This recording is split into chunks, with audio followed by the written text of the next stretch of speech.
로켓 은하 3을 통한 광명성 3호 2호기 위성의 발사가 성공했습니다. 위성은 예정된 궤도에 진입했습니다.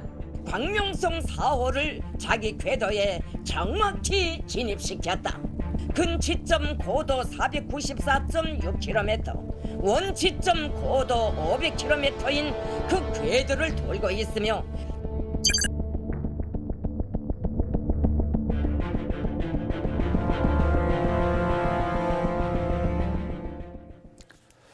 네, 오늘 오전에 북한이 우주 발사체를 기습 발사했지만 비행 도중에 낙하하면서 실패로 끝이 났습니다. 북한의 인공위성 발사 노림수는 무엇인지 또 추가 발사 가능성은 얼마나 되는지 살펴보겠습니다. 안정식 SBS 북한 전문기자, 양욱 아산정책연구원 연구위원 모셨습니다. 두 분 어서 오십시오. 네. 안녕하십니까. 네, 먼저 안정식 기자. 네. 북한이 어제도 안정식 기자와 이 자리에서 얘기를 나눴는데 예. 북한이 원래 발사 예상 시점을 예. 5월 31일 자정부터 했다가 예. 어제는 6월 초에 발사로. 발사하겠다고 예. 교정을 하지 않았습니까? 예. 그런데 오늘 5월 31일이란 말이에요. 예. 갑자기 이렇게 빨리 쏘게 된 이유가 뭘까요? 결과적으로 보면 북한의 속임수였습니다. 그러니까 이제 일본 해상보안청에다는 5월 31일, 그러니까 오늘이죠. 오늘부터 6월 11일까지로 통보를 해놓고 나서 그 하루 뒤, 그러니까 바로 어제 시점에서 리병철 당중앙무사위 부위원장이 6월 발사라고 언급을 했는데요. 그렇게 되면 이제 오늘은 제외되는 거 아닙니까? 네. 이렇게 함으로써 이제 오늘은 아니겠구나, 내일부터 좀 주시를 해봐야겠다라는 이제 그런 잘못된 신호를 준 건데, 오늘 이제 31일 되자마자 아침에 쐈다라는 건 북한이 애초부터 31일 오늘 발사를 염두에 두고 있었고, 어제 리병철의 그 어떤 6월 발사 언급은 상당히 한미일 당국의 그 감시를 좀 이완시키려는 그런 속임수였다고 보였습니다. 의도적인 거짓말이었다고 보는 거군요. 예, 과거에도 북한이 이 발사 예고 기간을 설정해놓고 나서 갑자기 이상이 생긴 것처럼 네. 발표를 하고 나서, 그리고 나서 그러면은 주변에서 발사가 좀 늦춰지나 보다 생각을 하고 있는데 또 기습적으로 발사를 하는 네. 이런 패턴을 보인 적이 있거든요. 그래서 이번에도 일단은 북한 나름으로는 상당히 이제 상대국으로 하여금 생각을 못하는 시기에 기습적으로 발사하려고 애초부터 좀 생각을 했던 것 같습니다. 네, 양욱 의원, 우리 해군함정이 북한의 발사체 잔해 일부를 지금 인양하지 않았습니까? 어떤 부분인가요? 일단은 이 안에 좀 동그란 통이 들어있습니다. 네. 연료통의 일부로 보이고요. 좀 길이는 좀 짧습니다. 그래서 뭐 여러 가지 분석들이 가능한데 결국 안에 굉장히 빈 부분이 있는 걸로 봐서는 1단과 2단 혹은 2단과 3단이 연결되는 연결부의 일부로 보입니다. 그래서 추진체, 뭐 1단 추진체, 2단 추진체 전체가 아니라 그 일부에 해당하는 것으로 볼 수 있고, 실제 이제 추진이 되는 엔진부들은 무게가 훨씬 더 무겁기 네. 때문에 아마 이제 물속으로 이제 들어갔을 것으로 보이고요. 뭐 이제 이외에 이제 만약에 지금 이제 이 우리가 추정하는 것처럼 혹은 북한이 얘기하는 것처럼 이 발사가 실패를 했다. 그래서 이제 북한 얘기는 2단 추진을 못하고 추락을 했다라고 얘기를 하는 것 같습니다. 만약 그 상태라고 한다면은 사실 저 지금 1단 추락한 저기에 본체도 지금 이쪽 근처에 멀지 않은 곳에 있을 가능성이 굉장히 높거든요. 그렇기 때문에 이제 우리군 같은 경우는 수색을 계속 이어나갈 필요가 있다.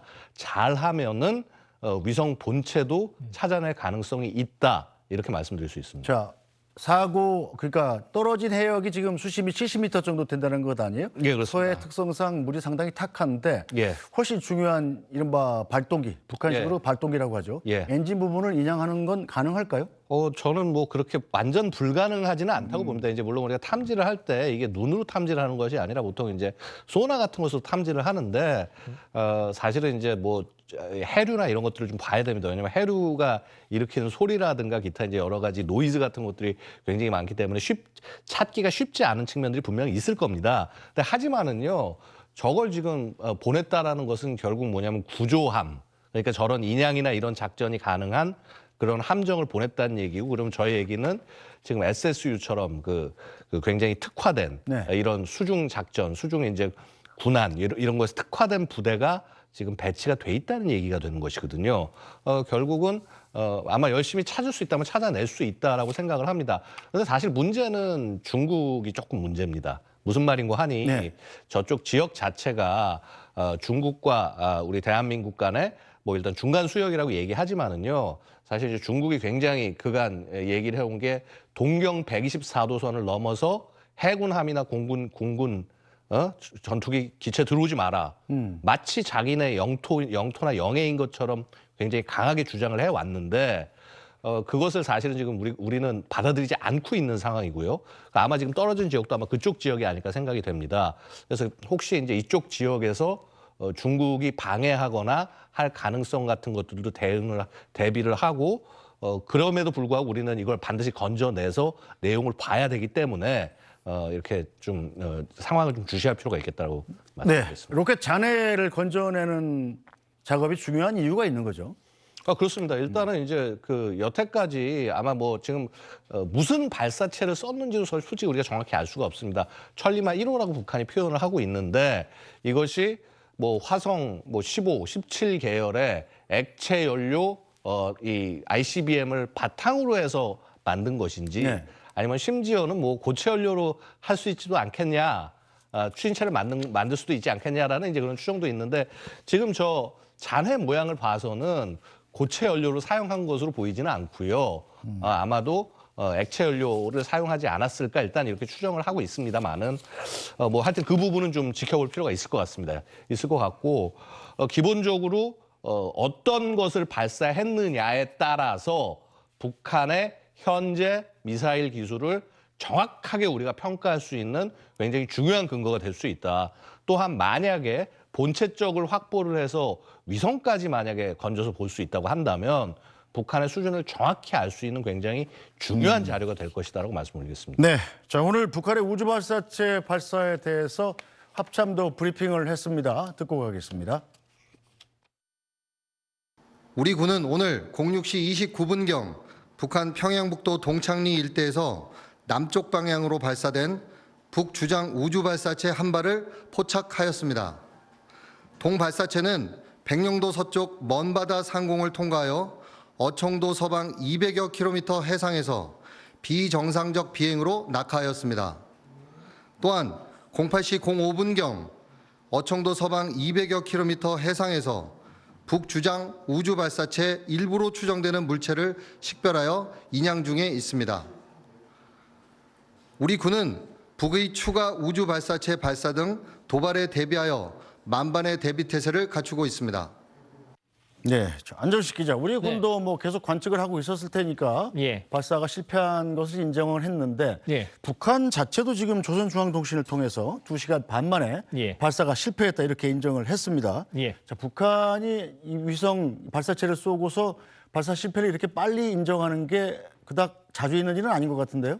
물론 뭐 위성 발사 자체도 자주 있는 네. 일은 아니기 때문에 그런데 지금 말씀하신 대로 한 2시간 반 만에 조선중앙통신을 통해서 실패를 인정했다는 건 상당히 좀 빨리 나온 어찌 보면 쿨하게 인정을 했습니다. 근데 이제 북한이 이른바 위성을 달아서 장거리 로켓을 쏘고 실패한 걸 인정한 건 이번이 처음은 아니고요.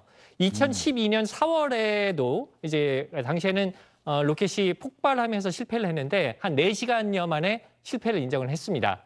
그러니까 이제 김정일 시대와 김정은 시대의 좀 차이라고 하면 여러 가지가 있는데 김정일 시대에는 자기들이 홍보하고 싶은 거는 막 떠드는데 좀 감추고 싶은 거는 아예 이게 침묵으로 일관하는 이제 패턴이었다면 김정은 시대에는 자기들이 실패하거나 이런 것도 어느 정도 쿨하게 인정하는 부분이 있습니다. 그래서 오늘 북한의 발표도 일단 대외적으로 뭐 발사한다고 얘기를 했으니까 거기에 대해서 일단은 쿨하게 인정했다고 보여주고요. 다만 이게 조선중앙통신은 북한 주민들이 볼 수 없는 매체거든요. 그래서 네. 주민들이 볼 수 있는 노동신문이나 조선중앙TV에도 이 발사 실패 사실을 공표를 할지 이 부분은 좀 지켜봐야 될 것 같아요. 네, 그건 좀 지켜봐야 되겠군요. 양욱 의원, 일단 북한이 대외적으로 공표하는 조선중앙통신에 이렇게 발사 실패를 쿨하게 인정할 수밖에 없는 건 이 한미 감시 자산이 다 지켜보고 어차피 거짓말할 수 없는 상황이기 때문이기도 한 거죠. 그러니까 사실 뭐 쿨하게 인정하셨다라고 말씀하시는데 그렇게 볼 수 있는 측면도 있지만 저는 좀 달리 보는 측면이 있습니다. 최근에 북한의 이런 무기체계 개발이라든가 이런 측면들이 보고 있으면은요. 예를 들어서 2017년 이때와는 좀 다른 양상을 보입니다. 이전에는 보고 있으면 최대한 자신들의 어떤 무기체계 개발과 이런 부분에 객관성을 확보를 하고 증거를 최대한 들이밀면서 자신들의 능력을 과시하는 쪽에 그래서 그 능력을 인정받는 쪽에 중점을 뒀다고 한다면은요, 2022년 이후에 북한의 모습은 굉장히 과도한 어떤 능력 이런 것들을 과시를 하고 그다음에 그것을 보여주기 위해서 좀 뭐라고 그럴까, 실제 자신의 능력 이상의 것을 좀 추구하는 그런 양상들을 반복을 하고 있다라는 것이죠. 사실 이번 발사만 해도요, 보시면은요, 4월에 발사하겠다라고 이제 애초에 얘기를 했다가 사실 그렇게 일정을 맞추기가 쉽지가 않거든요. 그러니까 이제 4월에 발사를 못 하니까 그 우주 개발 국가 가지고 김정은이 시찰하는 거, 현지 지도하는 거 영상 내보내고, 그다음에 5월 중순에도 발사를 못 하니까 이제 인공위성 뭐 완성된 걸 보여준다고 그래서 사진 촬영하고, 자 그다음에 이번에 발사하는 것도 그래서 뭐 5월 31일부터 뭐 6월 11일 사이에 발사하겠다라고 해놓고 나서 곧바로 5월 30일 발사합니다. 네. 저는 여기서 느끼는 게 뭐냐면은요, 되려 북한 지도부의 초조함을 느낍니다. 어. 빨리 무조건 해야 된다. 너희들 일정 왜 못 지키냐. 결국 이건 개발진들을 그야말로 이제 달달 볶고 네. 최대한 빨리 성과를 내라. 아마 리병철 발언도 그런 맥락일 겁니다. 6월이라고 얘기한 것이 사실 리병철도 개발하는 이 미사일 개발을 이거를 지도하고 했던 입장에서 그렇게 돼야지 이게 합리적이라는 걸 알기 때문에 아마 6월 얘기를 했을 가능성이 높은데, 뭐 그런 것과 상관없이 그냥 그야말로 좀 저렴한 표현으로 노빠꾸, 야 지금 곧바로 쏴라. 이런 식의 판단을 김정은이 했을 가능성은 상당히 높다. 야. 그리고 이건 사실은요, 이거는 속일래야 속일 수가 없습니다. 예를 들어서 예전에 광명성 4호 같은 경우는 분명히 북한이 500km 지구 적외도 비슷하게 올리긴 올렸는데 네. 이게 안정이 안 됐어요. 근데 하지만은 북한은 우리 성공했다. 이러고 이제 그러고 넘어가는데, 이거는 아예 궤도에 진입도 못했습니다. 그렇죠. 그러면 이거는요, 북한이 아무리 우리가 성공했다라고 주장을 해봐야 헛된 거예요. 그래서 차라리 그냥 깔끔하게 실패 인정하고, 그 말은 뭐냐면 우리 곧바로 다시 실험할 수 있다. 그리고 그 내용 안에 실제 그리고 보면 네. 2차 발사 빠른 시일 내에 하겠다라는 얘기를 했는데 예. 2차 발사를 빠른 시일 내에 하겠다는 것은 지금 로켓이 하나 더 있다는 얘기입니까, 그럼? 기본적으로는 이런 발사나 이런 부분에 대비해서 예비 부품들이나 예비 위성 같은 것들을 준비하는 것은 맞습니다. 맞는데 이제 문제는 얼만큼 준비를 어떻게 해놓느냐의 문제일 겁니다. 그러니까 만약에 북한이 곧바로 쏠 수 있다라고 한다면은, 야 이거 떨어질 수도 있으니까 하면서 미리 준비를 거의 다 해놓은 거고, 그게 아니라 야 조금 그래도 시간이 걸린다라고 하면 뭐냐면 뭐 위성도 있고 나머지 부속도 있지만 그거를 조립하면서 혹시라도 뭐가 실패 원인이 뭔지 이런 걸 점검하고 재설계할 거 있으면 재설계하고 수정하면서 그러면서 만들어야지 정상인 거거든요. 네. 근데 그게 아니라 북한이 곧바로 만약에 쏠 수 있다?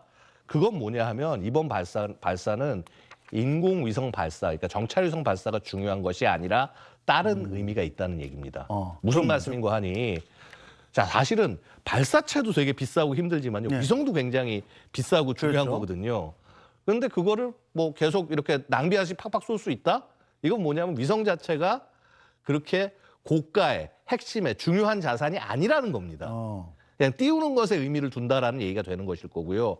그래서 우리가 그동안 계속 추정했던, 야 저거 해상도 별로 안 나오고 위성으로서 별 기능하는 게 한계가 있을 것 같아 라고 하는 그 얘기의 방증일지도 모르는 것이죠. 그러니까 그럼 뭐가 중요하냐? 실제 이렇게 정상적인 궤도로 우주로 쏘아 올리는 게 중요하다. 그건 뭐냐 하면은 네. 북한이 지금 못한 거, ICBM 발사, 시험 발사하면서 못한 게 정상 궤도로 쏘는 걸 ICBM에서 못했단 말입니다. 이 기회를 충분히 활용할 수도 있다라는 거예요.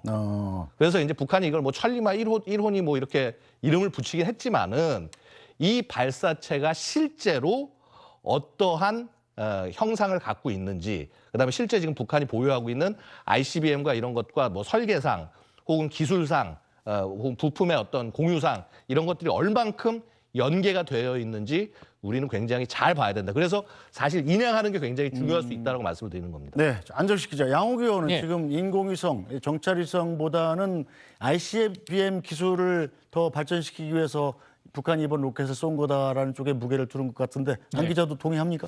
저는 좀 다르게 보는데 어쨌든 지금 말씀하신 대로 정상각도 발사의 측면 그 네. 얘기를 말씀하신 거 그 부분은 뭐 여기가 인정할 수 있는 부분이 있고요.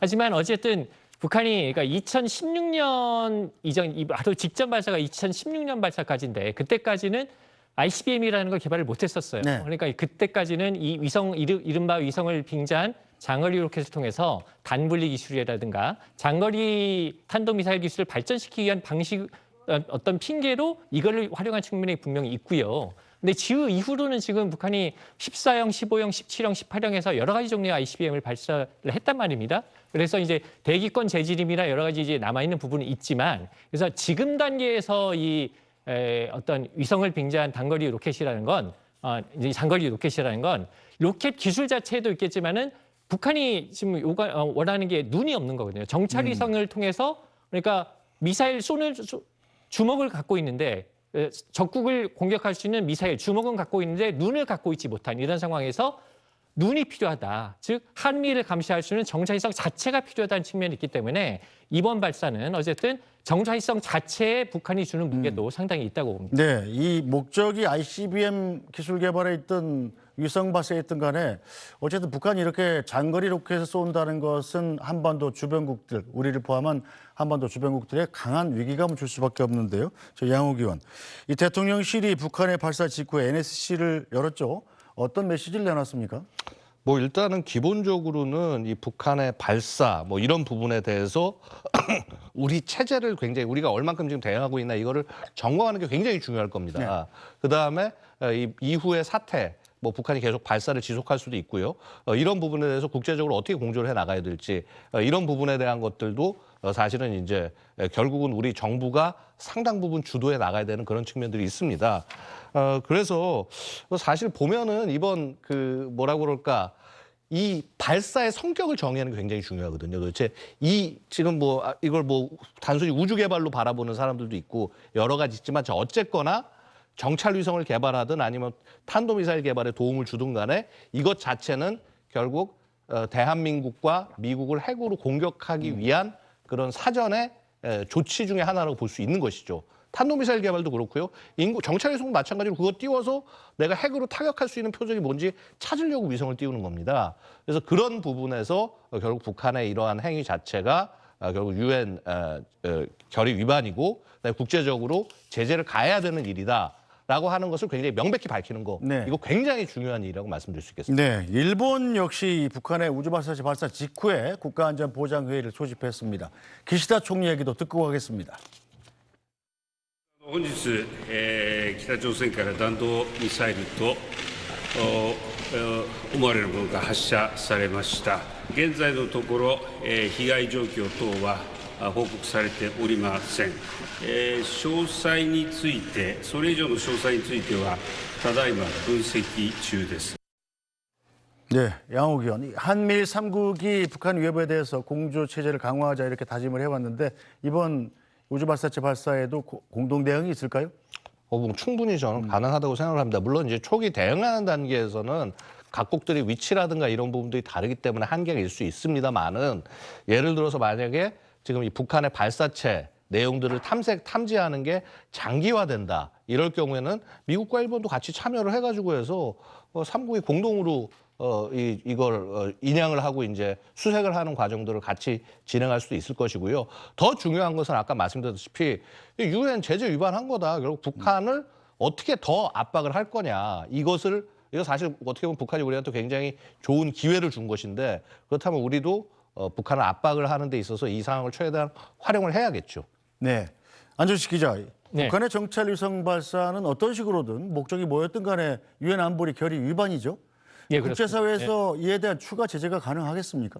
그러니까 지금 북한 유엔 안보리 결의안에 탄도미사일 기술을 이용한 어떤 종류의 발사도 금지하고 있기 때문에 북한이 뭐 위성을 실은 단거리 로켓이라고 하더라도 유엔 안보리 결의 위반이 맞습니다. 그렇다면 안보리 결의를 위반을 했으니까 여기에 대해서 이제 조치가 있어야 될 텐데, 근데 이제 현실적으로 지금 안보리에서 조치가 있으려면 안보리 상임이사국, 즉 미국, 영국, 프랑스 말고 중국, 러시아의 동의도 있어야 되거든요. 네. 근데 지금 미중 관계 안 좋죠. 미러 관계, 우크라이나 전쟁 때문에 안 좋죠. 최근에 북한의 도발에 대해서 거의 유엔 안보리가 역할을 못 하고 있거든요. 더구나 이번에는 중간에 실패를 했기 때문에 뭐 유엔 안보리에 안건을 제기할 수는 있겠지만 안보리에서 실질적인 어떤 조치가 행동을 할 수 있는 조치가 결정되기는 좀 어려워 보입니다. 네, 뭐 국제사회도 대응도 대응이지만 우리 정부의 우리 측의 대응도 좀 논란이 되고 있죠. 오늘 아침에 갑자기 재난 문자를 받고 아침잠 설치신 분들이 꽤 많을 텐데요. 자, 서울시가 오전 6시 41분에 서울 경계경보를 발령을 했습니다. 자, 그런데 이 경계경보 발령 자체가 북한의 로켓 발사 9분이나 지난 시점이었고요. 그 뒤에 20분 정도가 지나서 행정안전부가 다시 서울시 경보가 오발령이라는 메시지를 또 보냈습니다. 그리고 다시 7시 25분에 서울시가 전 지역의 경계경보를 해제한다는 이 메시지를 또 보냈는데, 자, 양옥 의원, 이 발령 체계가 좀 문제가 있는 거 아닙니까? 오늘 아침에 사실은 로켓 발사가 실패한 뒤에 경계경보가 날아온 셈이 됐잖아요. 그렇지 않습니다. 제가 받은 것은요, 네. 06시 32분에 받았고요. 그러니까, 왔어요? 예. 그러니까 저 아침에 이제 출근하고 있다는 네. 것도 받았는데, 그러니까 발사가 지금 우리 군이 탐지한 것이 06시 29분. 네. 그러니까 뭐 나름 한 3분 안에 이걸 발령을 했으면은 시기로서는 늦은 게 아닙니다. 네. 근데 문제는 내용이었어요. 내용 자체가 왜 이것을 발령했는지, 무슨 위협인지 정확하게 얘기하지를 않고 무조건 대피를 준비하라라고 네.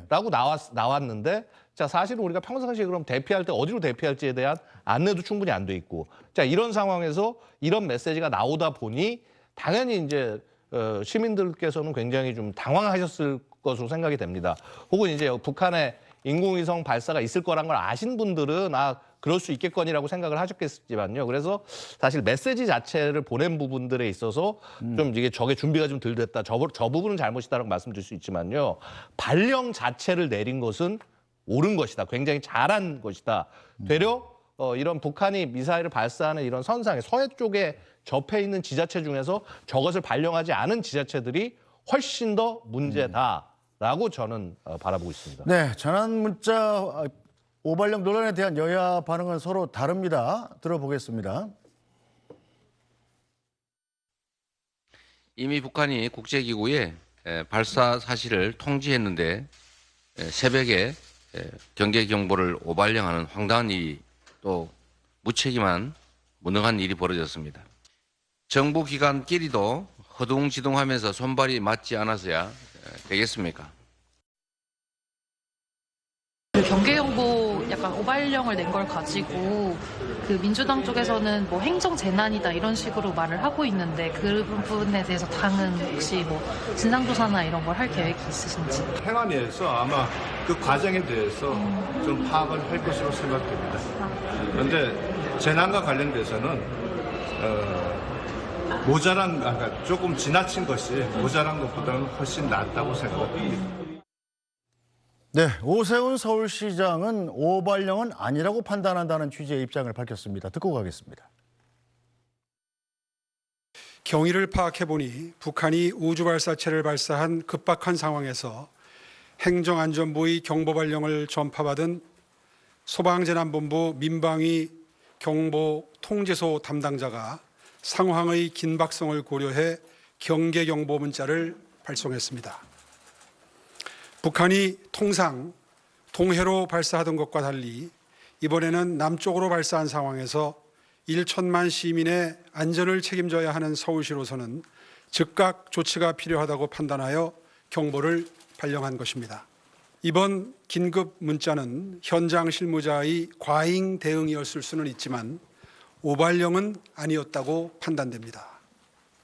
안전에는 타협이 있을 수 없고 과잉이다 싶을 정도로 대응하는 것이 원칙입니다. 네, 안정식 기자. 네. 북한의 도발이 이번으로 그치지 않고 또 있을 예. 텐데 우리는 그럼 앞으로 어떻게 대응을 하는 게 좋을까요? 사실 우리가 북한 도발이 상시적으로 있는 데 비해서 너무 거기에 대해서 좀 이렇게 경계심이 좀 흐트러져 있는 건 사실입니다. 그러니까 지금 뭐 말한 것처럼 부족한 것보다 과잉 대응이 낫다, 이게 맞을 수도 있는데, 다만 그렇게 가려면 그 경계경보 내렸으면 이러이런 취지다라는 걸 충분히 설명하고 이렇게 쭉 일관되게 가야죠. 근데 경계경보 내리고 나서 오발령이라고 했다가 네. 또 해제했다가 이게 왔다 갔다 하니까 그 정부기관끼리도 지금 손발이 잘 안 맞는 분위기 아닙니까? 네. 그러니까 어쨌든 이 정부의 방침은 이렇게 간다라고 하면 일관되게 매뉴얼을 만들어서 네. 국민들이 좀 이렇게 놀라지 않고 대응할 수 있도록 이런 사전 대비 연습을 좀 충분히 해야 될 것 같습니다. 네, 오늘 말씀 여기까지 듣겠습니다. 지금까지 양욱 아산정책연구원 연구위원, 안정식 SBS 북한 전문기자와 함께했습니다. 두 분 감사합니다. 감사합니다. 안녕하십니까, 편사옥입니다. 더 많은 뉴스와 라이브 이벤트를 보고 싶으시면 화면 오른쪽을 눌러서 구독해 보시기 바랍니다. 또 저희 SBS 앱을 다운로드 하시면 속보 알림도 받아보실 수 있습니다. 항상 저희 SBS 뉴스를 시청해 주셔서 대단히 고맙습니다.